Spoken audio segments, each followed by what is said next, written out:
కేంద్రంలో ఉండేటటువంటి బీజేపీకి నెక్స్ట్ టార్గెట్ చంద్రబాబు నాయుడేనా అనే చర్చ ఆంధ్రప్రదేశ్లోని జాతీయ స్థాయిలోని పెద్ద ఎత్తున జరుగుతోంది.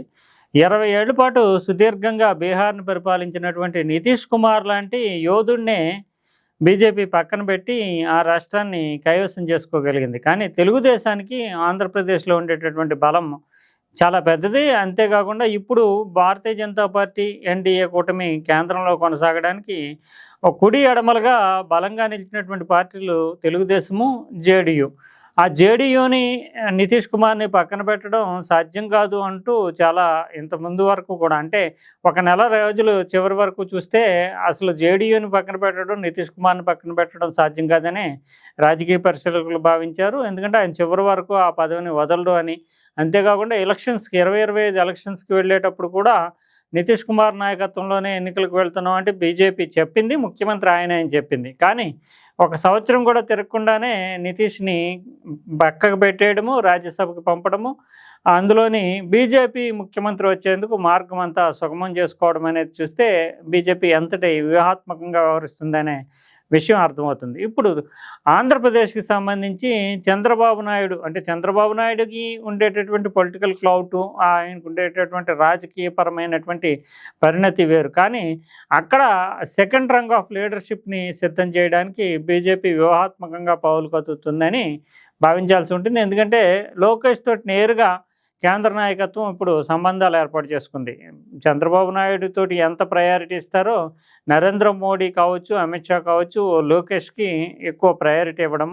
ఇక జనసేనకి సంబంధించినటువంటి పవన్ కళ్యాణ్‌కి పెద్దపీట వేయడం వివిధ అంశాల్లోని జరుగుతూ ఉంది. ఇక చంద్రబాబు నాయుడు ఉన్నంతకాలం చంద్రబాబు నాయుడు ఆయన పదవీ కాలానికి సంబంధించి కానీ, నిర్ణయాలకు సంబంధించి కానీ ఎప్పుడైనా సమస్య వచ్చినప్పుడు దానికి సంబంధించినటువంటి విషయాలను కూడా నారా లోకేష్ తోటే కేంద్ర నాయకత్వం సంప్రదిస్తోంది అని రాజకీయ పరిశీలకులు చెప్తున్నారు. ఏది ఏమైనప్పటికీ ఇక చంద్రబాబు నాయుడు యొక్క టైం కూడా అంటే రాజకీయంగా ఆయనకి ఉన్నత పదవి ఇవ్వడం ద్వారా కేంద్రానికి ఆహ్వానిస్తారా?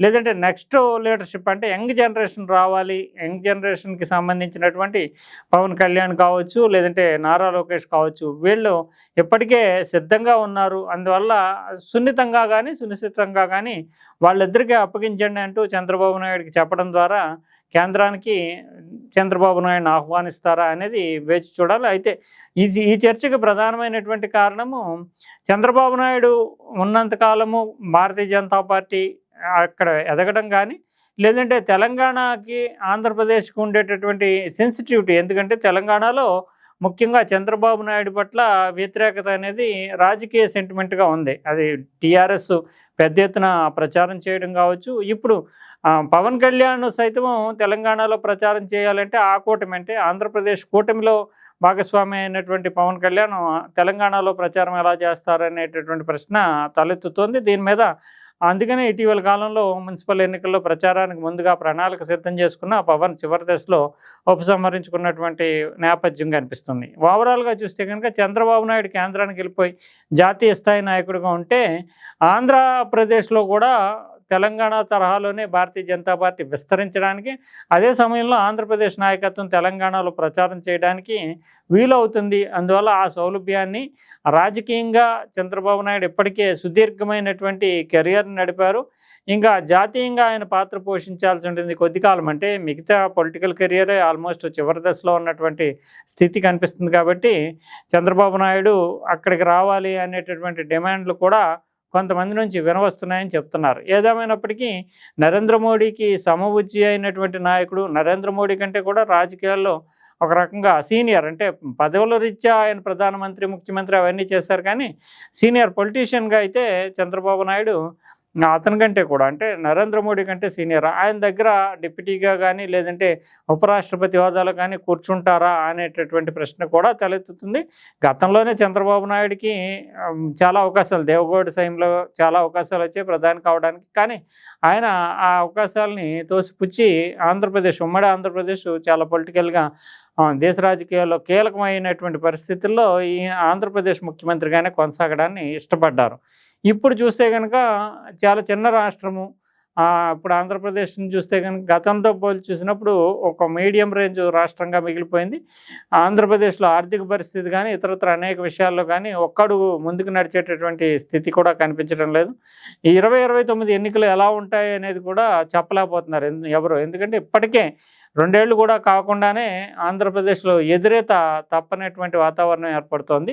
1,60,000 కోట్ల రూపాయలు ప్రభుత్వము చెల్లించాల్సినటువంటి కార్పొరేషన్‌లకు హామీలు ఇచ్చినటువంటి ఒక దాదాపు 10,00,000 కోట్ల రూపాయల అప్పులు, ఈ సంక్షేమ పథకాల భారము, ఓవరాల్‌గా చంద్రబాబు నాయుడు తలమునకలు అవుతున్నటువంటి స్థితి. కొత్త రాజకీయం రావాలి, Chandrababu Naidu type of politics ఉన్నంత కాలము రాష్ట్రం బయటపడేటటువంటి పరిస్థితి లేదు. అందువల్ల పవన్ కళ్యాణ్‌ని చాలా పెద్ద ఎత్తున బీజేపీ నాయకత్వం ఎంకరేజ్ చేస్తోంది. మరోవైపు నారా లోకేష్ అంటే పెద్ద పార్టీకి ప్రధానమైనటువంటి నేతగా మారేటటువంటి సూచనలు ఉన్నాయి.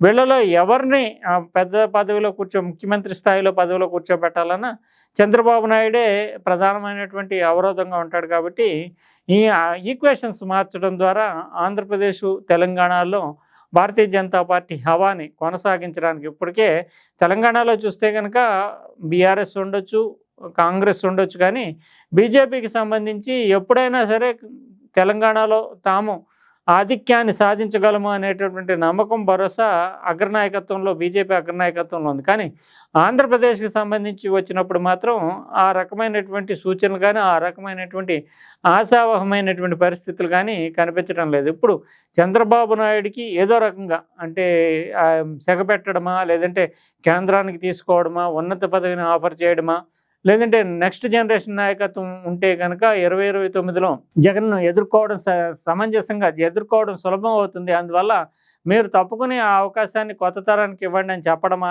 ఏదేమన్నా చంద్రబాబు నాయుడు వైపు కూడా కేంద్ర నాయకత్వం దృష్టి సారించేటటువంటి అవకాశాలు ఉన్నాయి అనే సూచనలు వెలువడుతున్నాయి. ఇది ఎంతవరకు చంద్రబాబు నాయుడు అంగీకరిస్తారు, నారా లోకేష్ సైతము దానికి అంగీకరిస్తారు లేదా, పవన్ కళ్యాణ్ యొక్క ఆలోచన ఎలా ఉంటుంది? ఎందుకంటే పవన్ కళ్యాణ్ చంద్రబాబు నాయుడు ముఖ్యమంత్రిగా ఉన్నంతకాలం పవన్ కళ్యాణ్కి రాజకీయంగా ఎటువంటి ఇబ్బంది లేదు. కానీ నారా లోకేష్ లాంటి జూనియర్ని తీసుకొచ్చి పెద్ద పార్టీ అని చెప్పి ముఖ్యమంత్రి స్థానంలో కూర్చోబెడితే పవన్ కళ్యాణ్ పరిస్థితి ఎలా ఉంటుంది? పవన్ కళ్యాణ్ అంగీకరిస్తాడా?